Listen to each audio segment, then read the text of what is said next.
அண்ணே அண்ணே நல்ல நல்ல பழம்லாம் வந்து இறங்கி இருக்கு எடுத்துக்க. நல்ல நல்ல பழமா வந்திருக்குதான். நல்ல பழமா இருக்கா?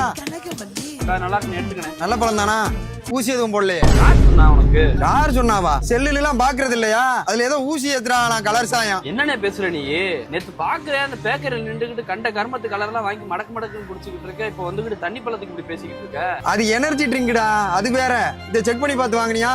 என்ன செக் பண்ணணும்? என்ன செக் பண்ணணுமா? ஏண்டா இதுல என்னமோ வெள்ளை துணியை வச்சு தொடச்சு பார்த்தா ரெட் கலர்ல சாயம் விட்டுதாமே. ஏனே கடவுள் கொடுத்த மூலையில கொஞ்சமாவது யோசிக்கணும்லனே. இந்த சிவப்பு கலர் தண்ணி பழத்தை வெள்ளை துணியை வச்சு தேய்ச்சா சிவப்பு கலர் தானே விட்டுது. அந்த மஞ்சள் கலர் ஆகட்டும். எவனோ ஒருத்தர் எங்கேயோ ஊசி போட்டிருக்கலாம். அதை 19 அள்ளி நீங்க சோசியல் மீடியால போட்டிய.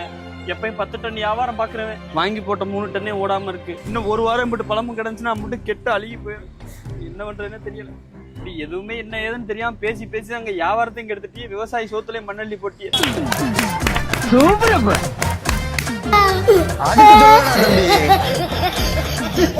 Health முக்கியம்ல, health.